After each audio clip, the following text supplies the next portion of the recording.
We are on. Good afternoon, everyone. We are so excited. We are so excited. We are so excited that you have joined us for another Tuesday at 12 We are noon on. Bible study. We are so excited. Good afternoon, everyone. We are so excited. Joined us for 12 noon Bible study. We are so excited about this.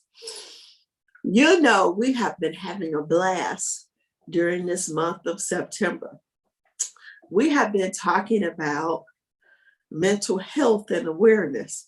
For those who don't know, September is National Suicide Awareness Month, as well as September is National Mental Health Awareness Month related to issues of suicide and other behaviors as a result of mental illness that persons may exhibit. And so during this month of September, we've been taking a look at what causes persons to experience mental health crisis. And one avenue or behavior or symptom that we've been examining is trauma. And how do people deal with trauma? What are healthy ways to promote resiliency in the midst of the trauma that we may experience? And as a backdrop to this topic, we have been looking at the trauma of Abraham, Sarah, Hagar, and their descendants, Ishmael and Isaac. And we have been examining how their family dynamic has contributed to them experiencing trauma and also wrestling with some mental health challenges. And so when we first began our September Bible study series, we examined the trauma of Abraham and Sarah and how they were unfortunately unable to have children just quite yet, and how they dealt with the trauma of society's guilt and shame on them. And then we examined the trauma that they then inflicted on Hagar, because we highlighted that hurt people. So we began to highlight the trauma that Hagar experienced, being on the receiving end of domestic violence and terror from Sarah and Abraham. And then we highlighted the trauma now that is passed down from Hagar to Ishmael, when Sarah and Abraham banished Hagar and Ishmael from their home, and all the abandonment issues and father wounds and mother wounds that Ishmael begins to experience. And now, during our final Tuesday for the month of September, we are going to highlight now the reconciliation of Isaac and Ishmael years later. And we're going to spend some time talking about our topic for today, which is, how do dysfunctional families heal? How do dysfunctional families heal? So I'm going to be highlighting some dynamics for us during our time together. And so first and foremost, much of what I speak about, much of what we converse about on today is based on a wonderful book by an African-American clinical psychologist. Her name is Nancy Boyd Franklin. Nancy Boyd Franklin. And she wrote this awesome book entitled Black Families in Therapy: Understanding the African-American Experience. Black Families in Therapy: Understanding the African-American Experience. If you've never read this book before, I encourage you. She offers wonderful strategies and interventions that help highlight dysfunction, particularly in African-American families. She also does a wonderful overview to explain what are the sources for why dysfunction exists, particularly in Black families. So if you haven't read this book before or you never heard of it, I want to encourage you, brothers and sisters, to grab this book. There is another book that I would invite you to get by an African-American pastoral theologian by the name of Dr. Lee Butler. And it is entitled Loving Home, African-American Marriages and Families. Loving Home, African-American Marriages and Families. And so I'm going to be highlighting what both Dr. Nancy Boyd Franklin and Dr. Lee Butler invite us to reflect on. And so first, our biblical background, or the backdrop for our topic today, is based on Genesis chapter 25. And we're going to hone in or zone in on verse 9 in particular. Genesis chapter 25, and we're going to hone in, if you will, on verse 9.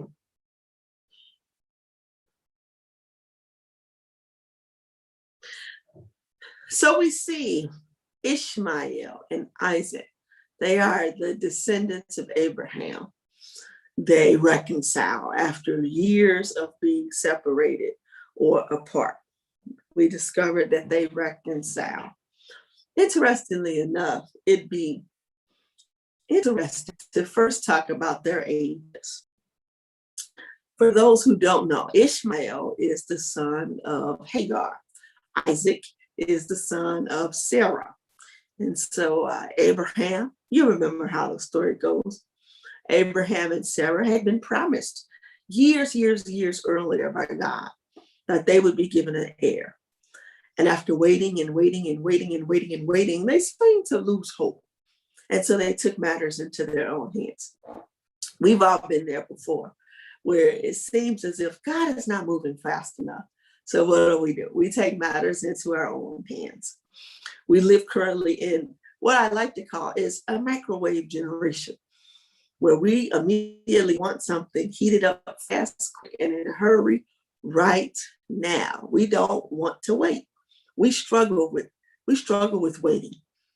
Oftentimes we struggle with waiting, as we highlighted earlier, because we unfortunately move into comparisons with other people. We entertain what we define as cognitive distortions, or as the rap group, the Ghetto Boys, put it in 1991, our mind begins to play tricks on us.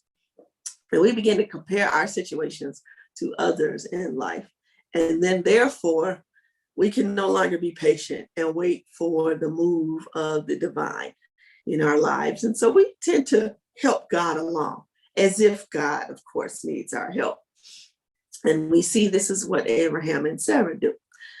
They decide that they will help God along by working to bear a child through another means. And so Sarah and Abraham devise a plan where Abraham will have sex with Hagar. And they believe that this is the way their child will be born, or an heir to Abraham will occur faster or quicker. And as a result, yes, Hagar becomes pregnant and gives birth to Ishmael.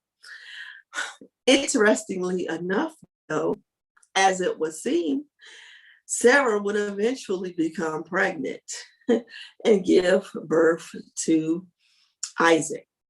The irony in this text, and here's another point for us to pause and hone in on.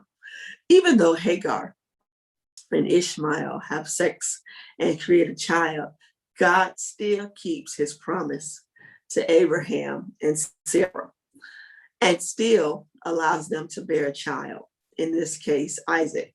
Isn't it good to know that even when we take matters within our own hands, God still keeps God's promises to us and promises to give us all that we are supposed to receive, even if we may be undeserving of it, or even if we try to take matters in our own hand and go a different route. And so that's good news for someone this morning, that grace and mercy still abounds for each and every one of us. And so this text begins to highlight that grace and mercy still abounded for Abraham and Sarah, and they were still able to give birth to their own child, Isaac.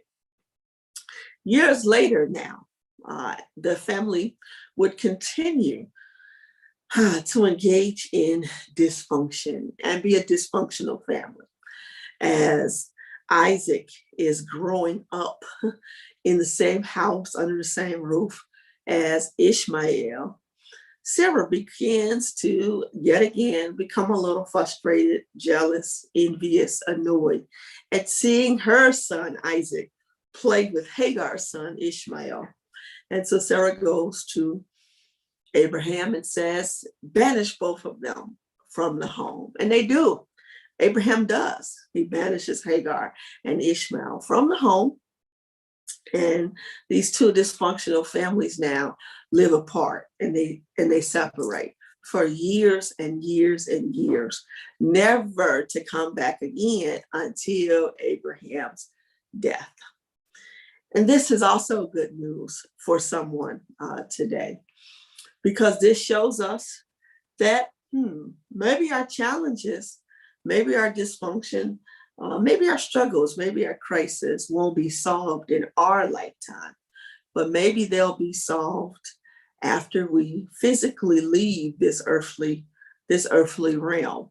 I find it interesting that reconciliation between Ishmael and Isaac occurs at the gravesite of Abraham. This reconciliation occurs when Abraham and Sarah have both died. Sarah actually dies before Abraham. And then Abraham dies after Sarah. And the irony is both Ishmael and Isaac come together to bury Abraham together. And that also is good news, because many of us as parents go to our grave sad about the dysfunction that our children may have, crisis that our children may have, but we can rest assured, even in death, that God can provide hope and that change can occur, even if we're not physically able to see it in our lifetime. There is hope that change can still occur. And so our text in Genesis 25, verse 9 says that these two stepbrothers come together to bury their father. Now, what the text does not tell us is what conversations the two brothers had, how they were able to get to this point specifically in their lives. This text doesn't tell us what was said to what the two brothers said to each other in their meeting. But what we do know is that they were able to have some sense of civility and rapport with each other to bury their father together. And so this dynamic allows us to highlight a few points. First and foremost, here is the first point that their example highlights for us. Scholars say that the stepbrothers would be somewhere between 89 and 75 years old. Somewhere between 75 and 89 years old, but we don't know an exact age for these two stepbrothers. And when I gave those ages, there's a moment where you should have scratched your head and said, wow, that's interesting. That's interesting. They were between 75 and 89 years old. First point that this text highlights for us in Genesis 25 is that reconciliation is possible, even no matter how old one may be. Dysfunction does not have to stay in a family for an entire lifetime. Dysfunction does not have to be a death penalty where it remains in the family unto death. Reconciliation can happen even at an older age where family members are seniors. And that's good news, because oftentimes we think whatever trauma, whatever crisis, whatever dysfunction that we have in our families, it is like that forever, even unto death. And so this reconciliation between Ishmael and Isaac is important to remember, because maybe that will encourage someone in our audience today, listening online or watching online. Please have hope. No matter how old you and other siblings and family members may be, you can still reconcile. You can still reconcile. We say that there are steps that one must take to find healing. And we don't know, while we don't know what exactly Ishmael and Isaac did to experience healing, there are some steps that we do know people can demonstrate and practice today for their healing. And so I'm going to place on the screen some healing strategies and some healing steps.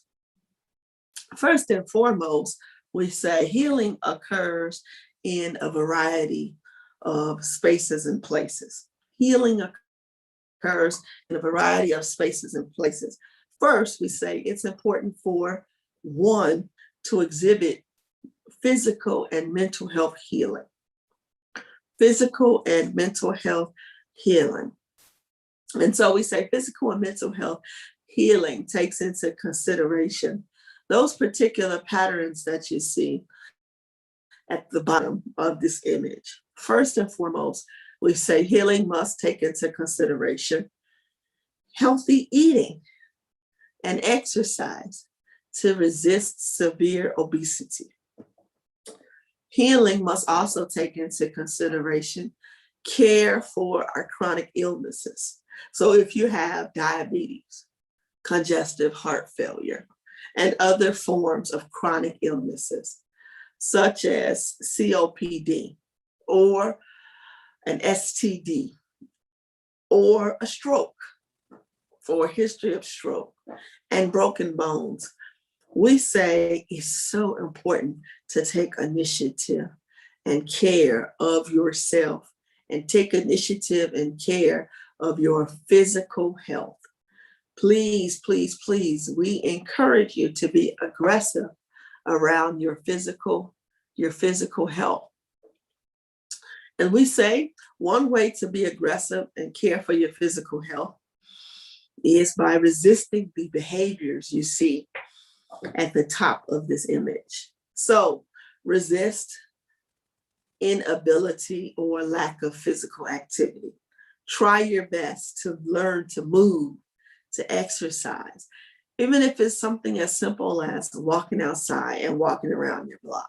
Movement becomes pivotal in health. Also, number 2, resist smoking. Resist smoking, resist alcoholism and drug use. And last but not least, please keep yourself active by going to work. Even if you are retired from your career, multiple years, continue to work in some form or capacity, even in your retirement. Now, I know the question that you're going to ask. You're going to say, well, what does physical and mental health have to do with reconciliation in a dysfunctional family? What does physical and mental health have to do with reconciliation in a physical family? We believe in personality and human development. When persons are not physically and mentally healthy, it has an impact on the entire family. When persons are not physically or mentally healthy, it has an impact on the entire family. Let me explain. Because Abraham and Sarah were not mentally healthy, they decided to take matters in their own hand and create trauma, and violence, especially involving another person. And so we say this is the way family systems theory becomes dysfunctional. We say when you are unhealthy, you then pass your unhealthiness down to future generations and other family members. And so as you become healthy, then you will impact your entire family. This theory is called family systems theory. Family systems theory.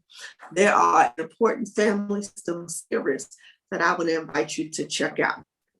Their names are the book I highlighted earlier, the author I highlighted earlier, Nancy Boyd Franklin, Black Families in Therapy.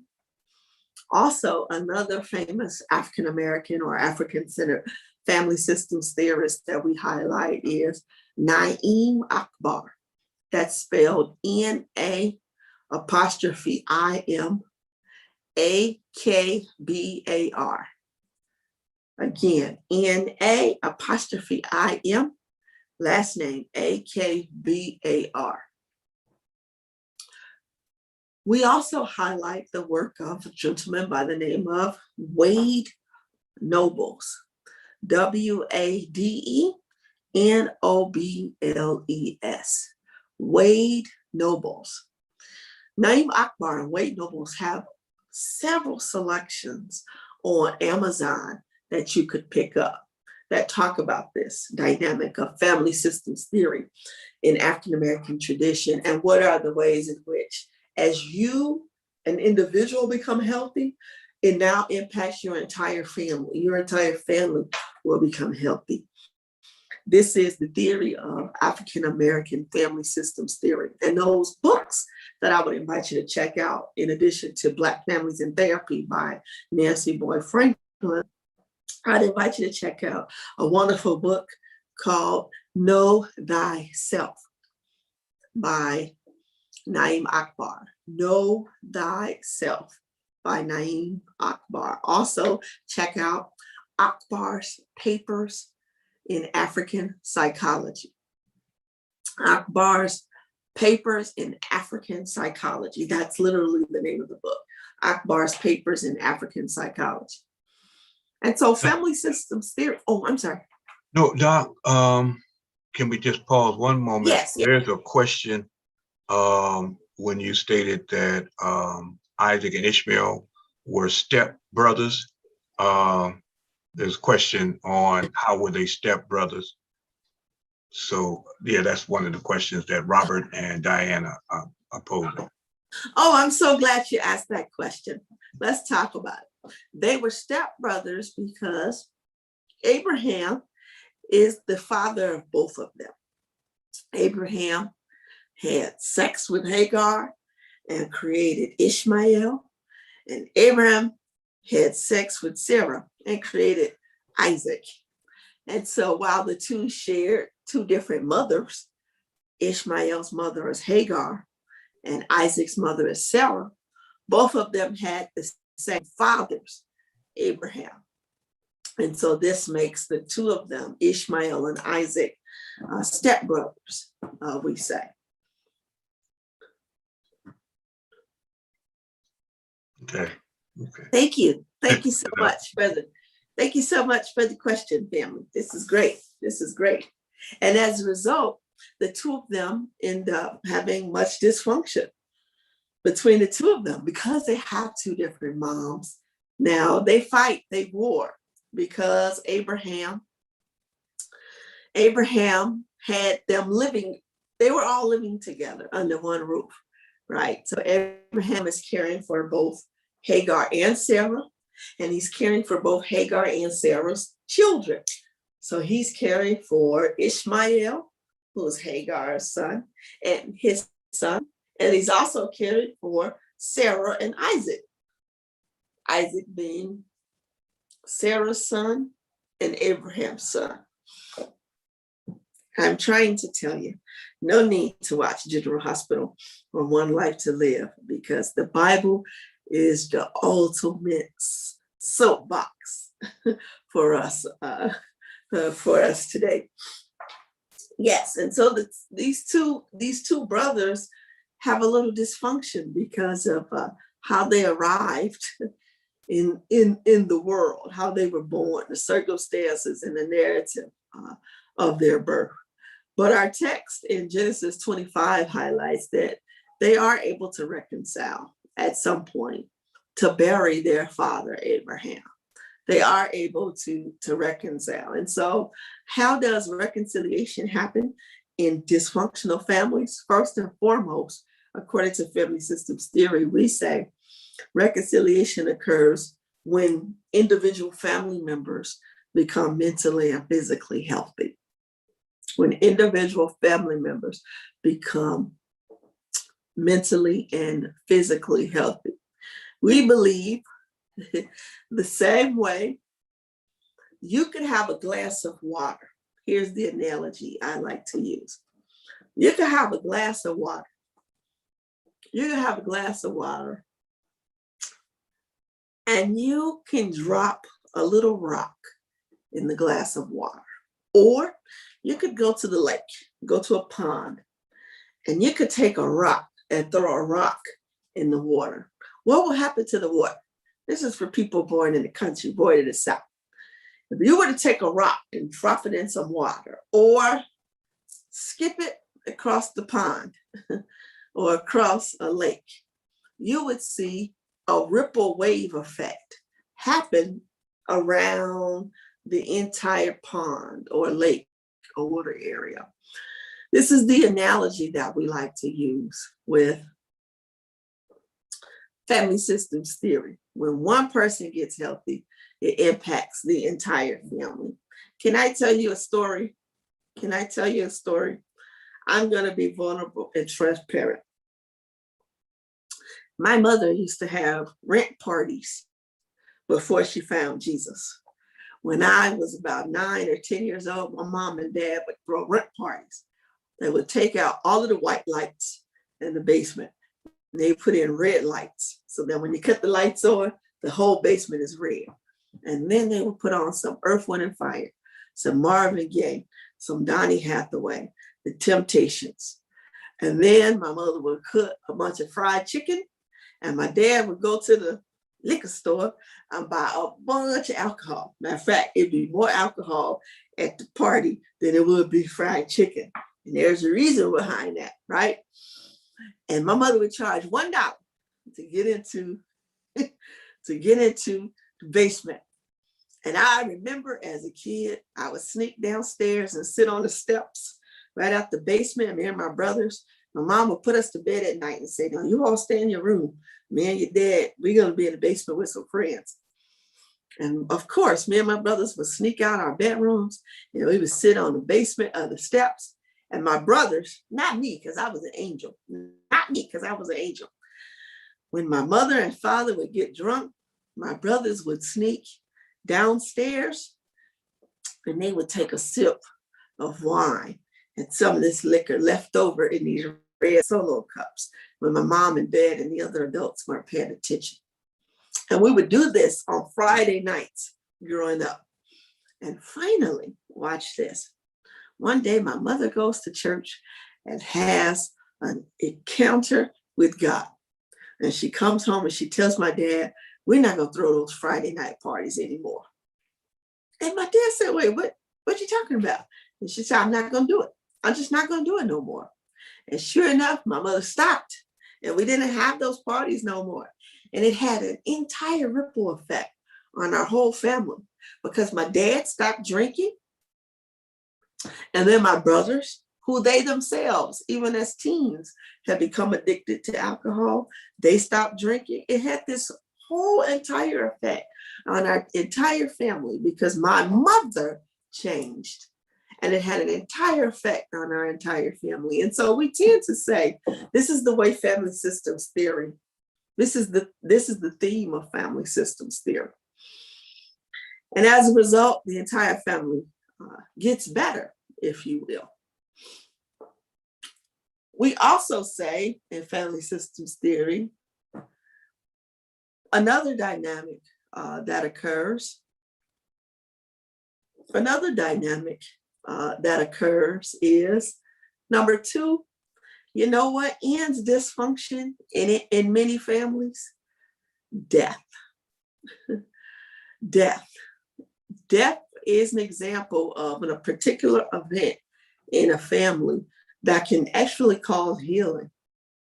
According to a family systems theory therapist by the name of Monica McGoldrich, death and other major losses that pose the most painful challenges for families today can also, in some sense, help improve a family or can birth positive change. And so we say, while it was unfortunate that Abraham died, it was through his death that Abraham and Isaac could experience reconciliation. And so we do believe that marriage, birth, adoption, or even death and divorce can create positive change for a family. And so we see this with Isaac and Ishmael. They are able to reconcile because of this major loss that occurs with the death of Abraham in their family. I'll pause for a minute. Any comments or questions or thoughts? So I think Robert did have a question going back to the issue of step, only because Abraham fathered both. So step was a little difficult, but I think his last response was he can kind of jive with it now, because I think our traditional understanding of step is when a child has two different fathers rather than the same father. But he said he's cool now. The other part to this, you mentioned about the Bible being a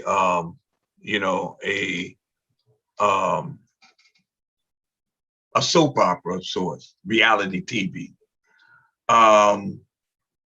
Just above the text that you're looking at, Abraham took another fine African tenderoni as his wife, Keturah, and she bore him 7 sons. So what's the thing that's fascinating and I love, and because it opens up, our minds in the scriptures, is you can't get all of the conversations, like you were pointing out, that we don't know what conversation Isaac and Ishmael had. They had to plan the funeral, they had to talk about where they were going to bury him, how they were going to bury him, the day they were going to bury him, what time the service was going to start, who was going to be invited to the services. We don't know who else was there. And there were going to be other people there. I mean, you're not going to have an African funeral or wedding and you don't have a whole community there. So you got to have a whole community because these are African people, but we don't know who else was there. And Keturah, it doesn't say Keturah passed away. And so maybe she was there and her 7 sons, and they would have been, of course, considerably younger than Ishmael and Isaac. But, we don't get a chance to see those conversations. And just imagine the potential family dynamics that could be going on in this family, and this African family at that. But there are African ways of addressing it that go into a whole nother Bible class about how African people address the family gathering, because it's a different concept. So I just wanted to add that you're right. You don't got to watch Real Housewives of Atlanta. Read your Bible. Oh my goodness. Yes. And we say, therefore, ways to avoid dysfunction or heal from dysfunction in the family. Here are 8 rules that we lift up in African family systems theory. Here are 8 rules that we lift up in African family systems theory. And so it is believed, while we don't know exactly what Isaac and Ishmael did to reconcile with each other, while we don't know exactly what they did, we make some assumptions that they did one of these, or a number or several of these 8 behaviors. One, we say dysfunctional families like to maintain control, where there's one family in particular who must be in control of feelings and behaviors and relationships of others. There's one family member in control who needs to control other relatives. And so we say that this need to be in control is what this need to be in control, this need for one family member in particular to be in control contributes to the dysfunction of a family. So in Abraham and I'm sorry, getting tongue-tied, in the dynamic or unhealthy dysfunction of Isaac and Ishmael's family, we say that there must have been some sort of releasing of control by one of the members of the family. It could have been because Abraham has died and Sarah have died. Those are the ones that were trying to keep everything in control. And now that they've unfortunately passed away now, neither one of them as parents are in control. It could have been another family member who's constantly in control. Maybe Isaac, maybe Ishmael. But in any event, we say the release of control, it could have been one factor to help them reconcile. Also, perfectionism, the need to be right about everything. We say perfectionism causes dysfunction in a family. And so we say at some point, Isaac and Ishmael have to let go of their desire to be right. Isaac and Ishmael have to let go of their perfectionism tendencies. Next, we say blame. In dysfunctional families, blame is huge. People in the family like to blame. And so Ishmael and Isaac had to release playing the blame game. We also say dysfunctional families run through the process of denial of 5 freedoms: deny feelings, deny thoughts, deny perceptions, wants, and imaginations. And so we say there must have been a denial of the 5 freedoms that causes dysfunction in many families.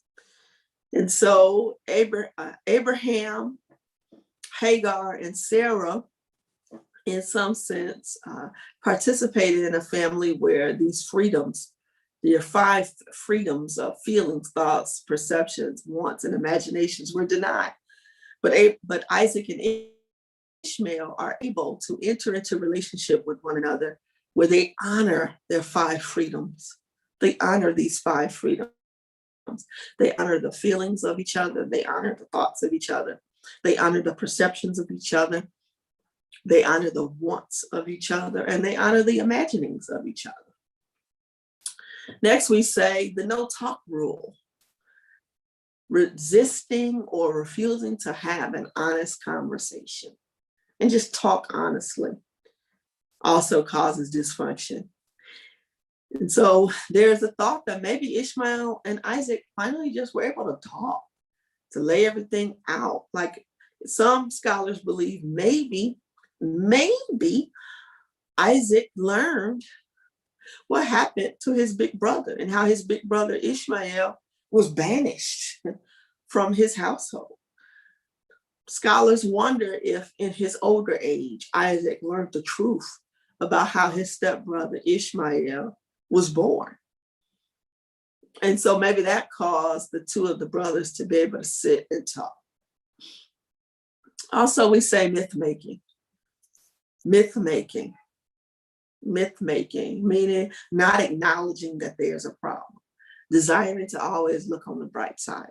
Did you know desiring to always look at the bright side and never highlight, acknowledge, address any problems in the family is a form of dysfunction? This idea that we need to just sweep things under the rug and pretend as if the family is wonderful, the family is cool, everything is fine, everything is wonderful. This is actually dysfunctional. Resist making myths. And so Abraham and Sarah and Hagar engaged in promoting some myths in their family, which caused the dysfunction. And as a result, there are some who believe Abraham's death and Sarah's death began to allow Ishmael and Isaac to pull the covers off and address some problems head on. We also believe in another rule that causes dysfunction is incompletion, the idea of staying upset and staying confused and desiring to not resolve differences. We say in some sense, Ishmael and Isaac had to make a decision to go ahead and resolve their differences, to not remain upset anymore, to heal. Last but not least, unreliability. We say dysfunctional families look at each other as unreliable. They don't trust anybody, so that they'll never be disappointed when family members fail or drop the ball.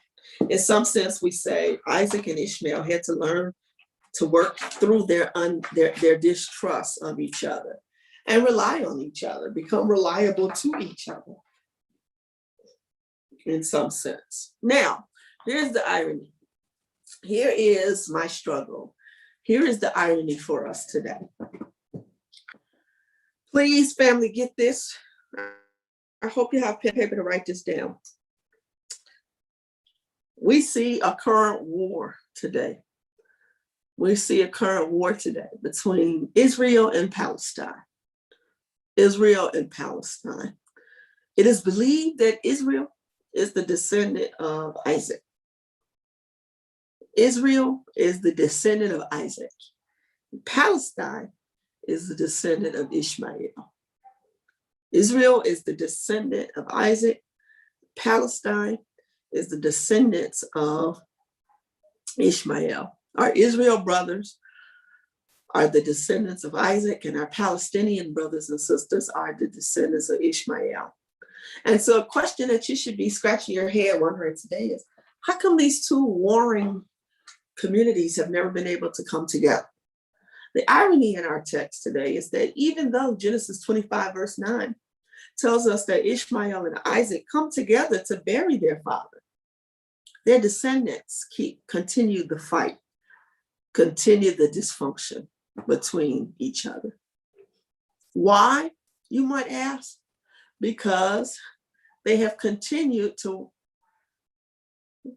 live out these 8 dysfunctional behaviors. So even though our two brothers would reconcile, our two communities, these two different countries continue to fight and live out this dysfunction. Some say it is because our Israelite and Palestinian stepbrothers, in some sense, have passed on intergenerational trauma.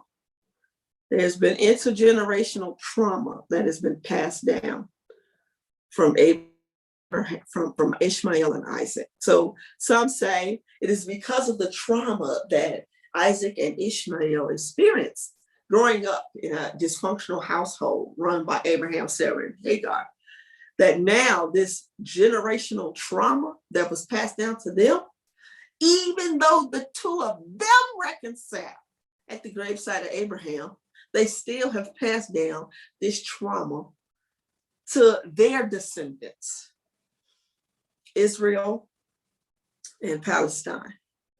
And so a reflective question for us also becomes, even if you yourself have been the victim of trauma, how do you resist passing this trauma down to your descendants?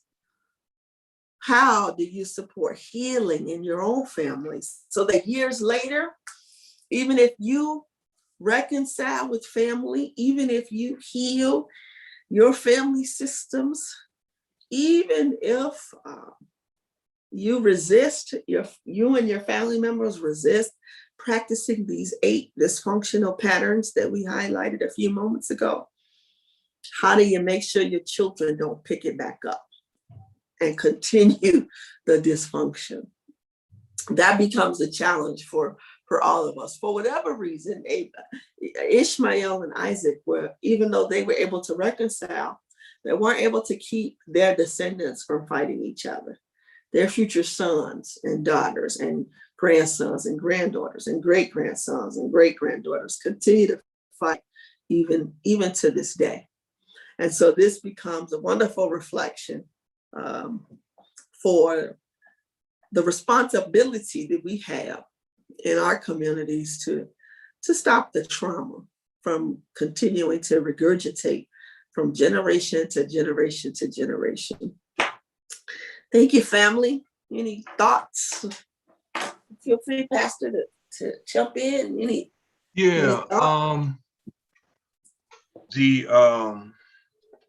the list that you just held up with things that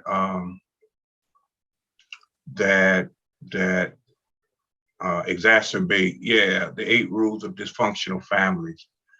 So this is even beyond families. This is about relationships. This is those things are about actually how to be a healing, compassionate person in this life, because control, perfectionism, blame, denial of the 5 freedoms, deny feelings, thoughts, perceptions, wants, and images, no talk, rule, myth making, incompletion, unreliability.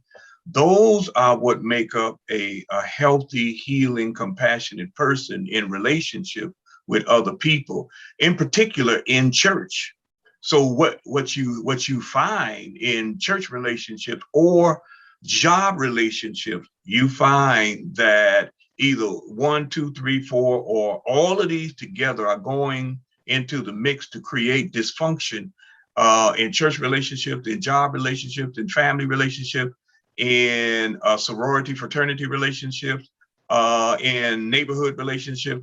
1, 2, 3, 4, 5, or all of them are a part of that, because somebody, unfortunately, in America in particular, and let's speak of more specifically, not that it doesn't affect people, but in America, these things have been magnified to the nth rule, because somebody wants to be in control. Somebody thinks that, they always got to be right. Somebody's always willing to blame other people rather than, look at themselves. Somebody's always willing to deny somebody else's feelings, thoughts, perceptions, wants, and images. Somebody just decided, I ain't gonna talk to you. This is crazy. In the church, well, I don't talk to so-and-so. What? Or in the family, I don't talk to so-and-so. What? And then there's the myth making that, everything's all right, this way it's supposed to be, blah, blah, blah, blah, blah, et cetera, et cetera. So this is very powerful.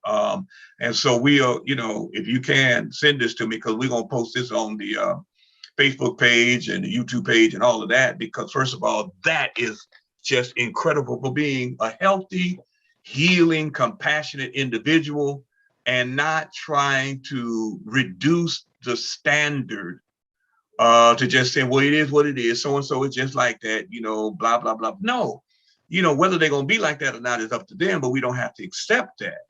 We can also offer some challenges. The other thing is when you allow third parties to speak into one's ear, it further hinders reconciliation. A third party whispering in the ear, pretending to be on your side or pretending to be connected to you, but who is benefiting from stirring up dissension and dysfunction. I say that to say that the trouble that we see going on in Northeast Africa, which Europeans and people have come to call the Middle East now, in particular what's going on in Palestine, is not the struggle between the descendants of Abraham and Ishmael. We have to look to what challenges they had before 1948. 1948, Israel becomes a state, but the state is run by people from Europe. White people who converted to Judaism, who lived in Europe, who then after Hitler's Holocaust, then pressured Britain and America under guilt to create a state for them in Palestine. Actually, they wanted original state in Ethiopia. A lot of people don't realize that. But then they changed their mind and they wanted a state in Palestine. And those are the people who are now the third party. There's another book. You mentioned some very powerful books. There's another book called The 13th Tribe by Dr. Arthur Kessler, who talks about his thesis in there is that the last tribe to become a part of this the religious tradition, the 13 tribes, the Europeans are the ones who are now telling the other 12 tribes. In other words, those who have been a part of this forever, how to do things and deciding how things are going. So when you let a third party jump in and then tell you, how you should respond to other folk, it is a recipe generally for disaster. But, so yeah, we're gonna post this because this is profound. Thank you so much. Oh, Diane posts, it's so funny that you should ask that question. She said, because my adult children and nieces and nephews, they don't get involved. They get along fine. It's the adults are still healing from family secrets. Oh, yeah. Thank you, man. That you hit the nail on the head. Yeah. It's hard. It's very hard. It's very, very hard. Yeah. But there is hope. Oh, yes. There is hope. Yeah. Your point that sometimes some folk have to die out. There is hope. Yeah. Yep. Most definitely. Most definitely. There is hope where, we can heal. There is hope. Yeah. That's one of the dynamics I appreciate between Isaac and Ishmael, even somewhere between 79 and 89 years old. Right. They were able to reconcile. Right. And go on with their living. And both of them prospered because of God's promises. And it's a beautiful thing. And I'm glad you lifted that up, because as bad as things seem in our communities and our families, sometimes, things take time. And, there is hope for reconciliation. Absolutely.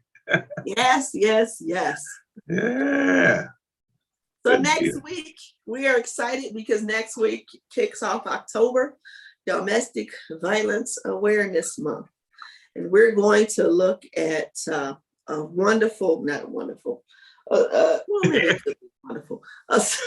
story in, we're going to look at a story in Judges, chapter 19. Judges, chapter 19. Yeah. Ooh. Examine that story in honor of Domestic Violence Awareness Month. Troubling text. Very troubling text. Yeah. Good deal. Y'all, so y'all, tell somebody share this video that is on YouTube. You can share it on the Facebook, share it in your in your stream, in your groupings, folk that are connected to you, and then encourage folk to come on back as again, like as Dr. Buhuro has pointed out, Domestic Violence Month next month, and then looking at a troubling text that it is disturbing, but it's a lesson in it. It's a lesson in it. There's some lessons that the scriptures teach us something, even in the nasty and the negative and the dysfunctional and the dastardly. They show us something, because most of us try to hide the dirty laundry that we exist in. And in hiding and covering up dirty laundry, it just stinks worse and worse and worse. In our families, Diane mentioned the dirty little secrets. There's some things in the family we don't want to talk about, because it doesn't shed a good light on certain persons in the family, how they responded, whatever. It's really good to get to air out laundry.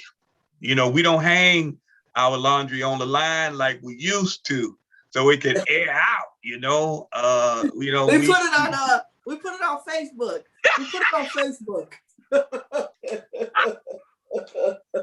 And Lord knows it don't air out on Facebook. It just stinks to the high heavens. It stinks. Oh, that's, what? That's got to be another one, or somewhere in there. You got to talk about airing out your dirty laundry, putting your coded shade on Facebook instead of just addressing the person that you upset with. Oh my God.